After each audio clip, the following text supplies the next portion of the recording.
Hi! Welcome back. If you're new here, I do not normally look like this. So today I'm going to be getting ready for my Halloween party. And my character, let me just tell you, I wanted to do something like this for so long. Let me start with a bit of a backstory. So tonight we're having a murder mystery party that I organize. I hate organizing events. I almost never do that because I'm always anxious that something is gonna go wrong. But I feel like tonight I got it. For those of you who don't know, murder mystery party is when a bunch of people, your friends, not a bunch of people, they get their costumes, their roles, and then you follow a very loose script where you need to figure out who is the murderer among you guys. So tonight I need to look like a classic mob wife girly. I already have my crazy blowout ready. This took me an hour today, so this better look good. I thought it would be a perfect excuse to talk about all the supernatural shit that happened to me throughout my life. Starting with a base and my story number one. The story takes place in St. Petersburg, Russia. Back when I lived with my parents, I believe I was about 10, 12 years old. The house that we lived in was quite an older house. So I lived on Vasilievsky Island, and there's a part of that island in the city that is quite famous for having really old historic buildings. So one of those buildings was my apartment house. Because it was an old house, I was quite used to all sorts of noises and weird creaks and sounds that are coming from the walls because it is quite an old house. So that was never something that bothered me. However, this night, things were a little bit different. I used to have vivid intense dreams about an old woman living in my closet. I know it doesn't really sound scary, and like what kids does not have a weird fear of someone living in their closet, but my dreams, they were something else. I was dreaming of that woman missing teeth, looking really frail and just sickly, and her mouth was full of blood. And before you start saying that I probably watched like a bunch of horror movies and like a young impressionate child was just traumatized, whatever, that was not the case because my parents were so strict on what kind of content I consumed, and I did not have free access to the internet at that point. All of my internet and movie access was really monitored, so I did not watch my first horror movie until I was like maybe 15, 16. When I described my dreams to my mom, she did not seem to be fazed by it. Obviously, like any adult, she was just like, hey, it's probably nothing. But after the events of one night, my mom actually told me that what I said really creeped her out. One more thing that is important to know about me is that I'm such a deep sleeper. I've always been. I sleep like a log, nothing can wake me up. Back to the story. So one night I woke up from a weird breathing sound. At that time I had a clock on my nightstand and I saw the time and it was around 3 in the morning. I was really confused, and the second that I kind of blinked a couple of times and rolled awake, that sound stopped. So I just rolled around and tried to go back to sleep. Before I could even fully relax, I hear that breathing sound again, and it sounds like someone is breathing right behind me. I am sleeping on the edge of the bed, so whatever was behind me must have been sitting or standing right at the edge of the bed. The breathing sounded really weird, as if someone who's breathing has a really hard time doing it. So there's a lot of crackling noise and a lot of really whispery like sounds. I don't even know how to describe it best, but it sounded like someone who has something stuck in their throat. I was freaking paralyzed with fear.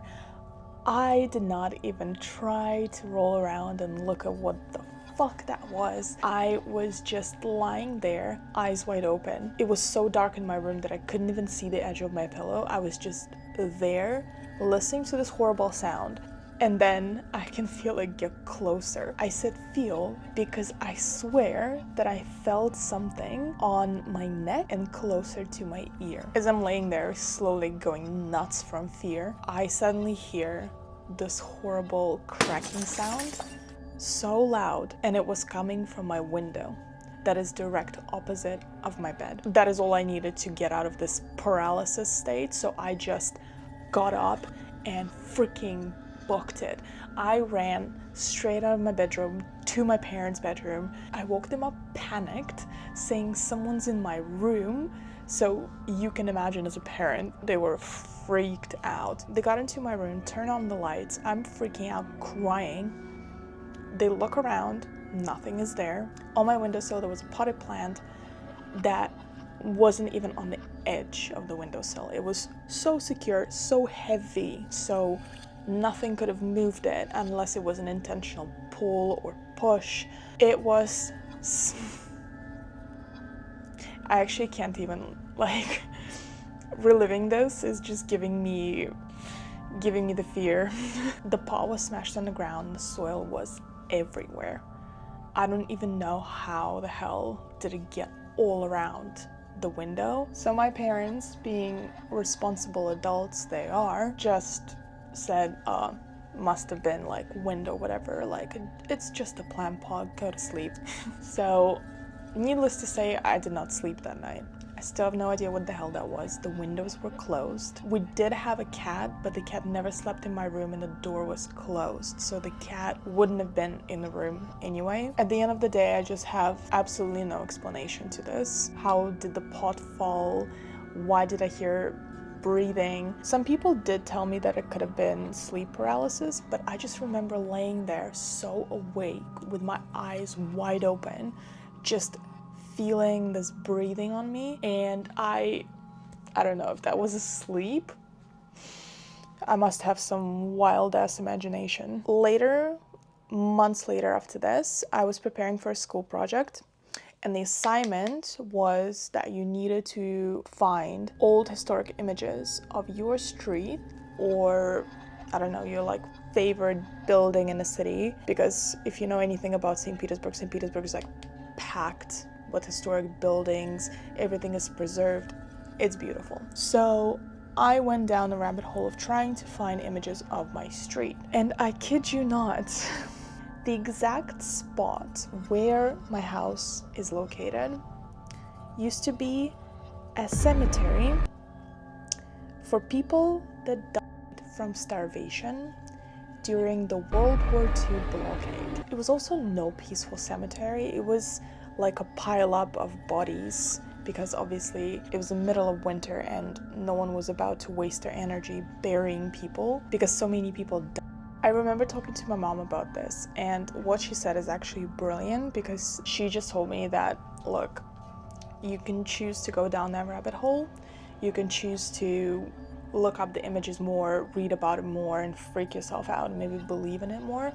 But the more you think about it and the more you talk about it is kind of inviting that energy into your life. I don't really believe in ghosts in a traditional sense, but what she said kind of made sense. I don't want to invite any energy into my life. If you invite me to play Ouija board, I would be the first person to tell you that you're insane. So after that happened, I just let it go, and now it's a cool story to tell.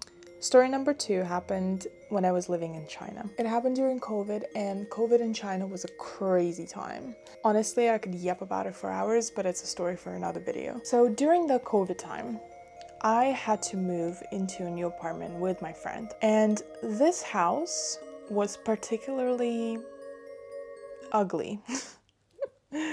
But again, beggars cannot be choosers, and we really needed to live somewhere because we're being kicked out of our previous flat. COVID was just a wild time. And because it was COVID, obviously no one wanted to get new tenants, especially foreigners. We didn't really have much choice. So as soon as we moved in, I noticed that the vibes were off.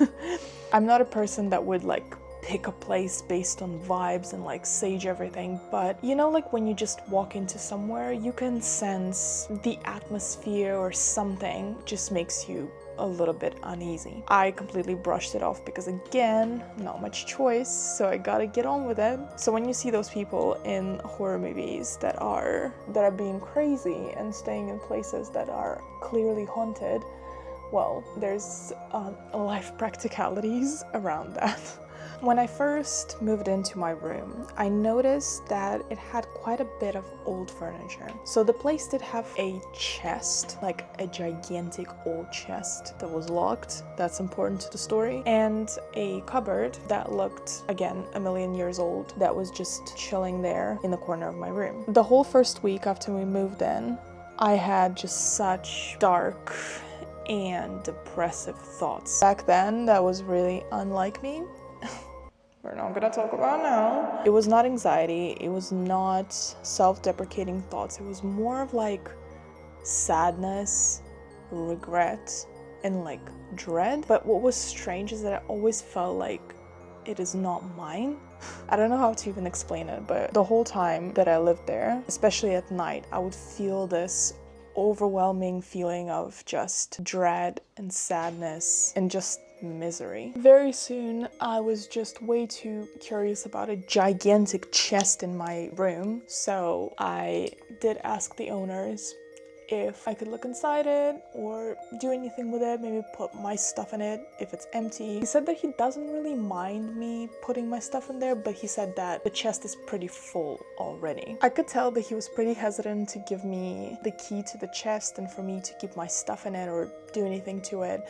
I'm sorry, but your stuff is in the room, in the house that I'm paying for, so you kind of don't really have a say in it, or move your crap out. So at some point, I finally get the key. Inside of that chest is just random clothes. You can tell the clothes are just really worn out and really old. So back then, I did not really think much of it, and I just decided to put some of my crap on top of it, close the chest, and that was the end of it. I really need full focus for my eyebrows, so I'm just gonna do them off camera. Soon enough, after maybe like a couple of months, we really didn't live there long, we had to move out. When we were moving out, we needed to apologize to the owner because obviously we said that we're gonna live there for longer than 2 months, but unfortunately we had to go. So they took it really well, and they told us that, hey, don't worry about it. We only needed to put there someone because our grandma died in the house and there was no one to look after it, and we were just deciding what to do with it, so we decided to rent it out. Turns out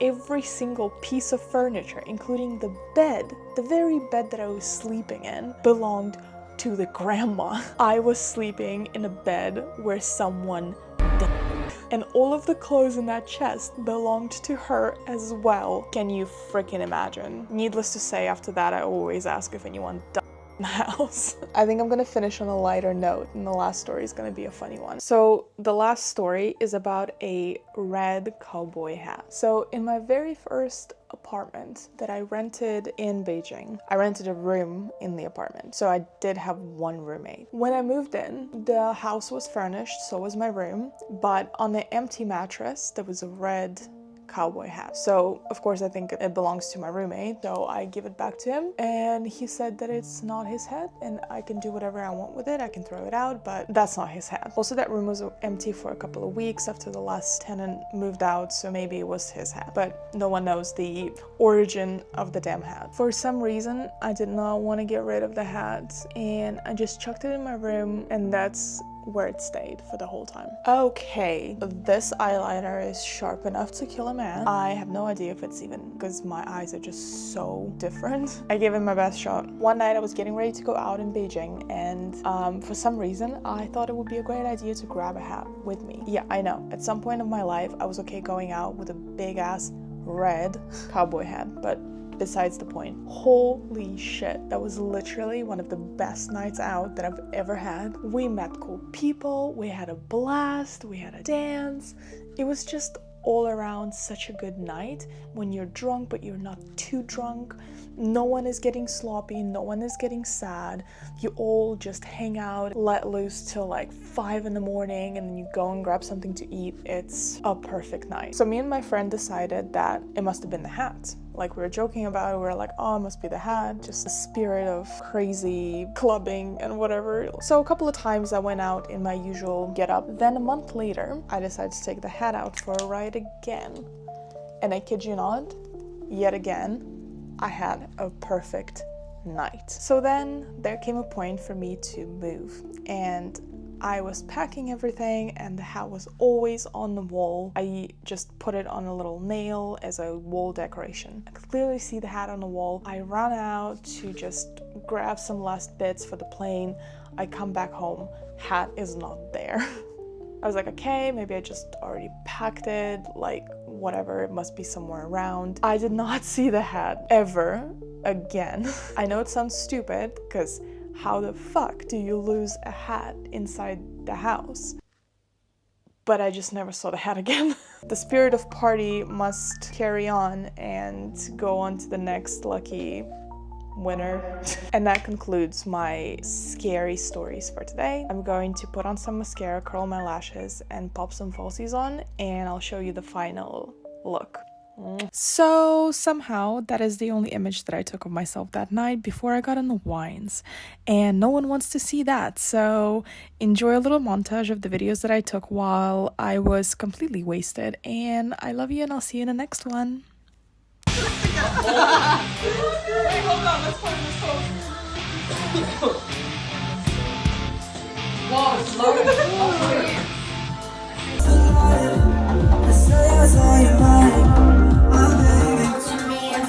Talk to me in Spanish, talk to me in your language, talk to me.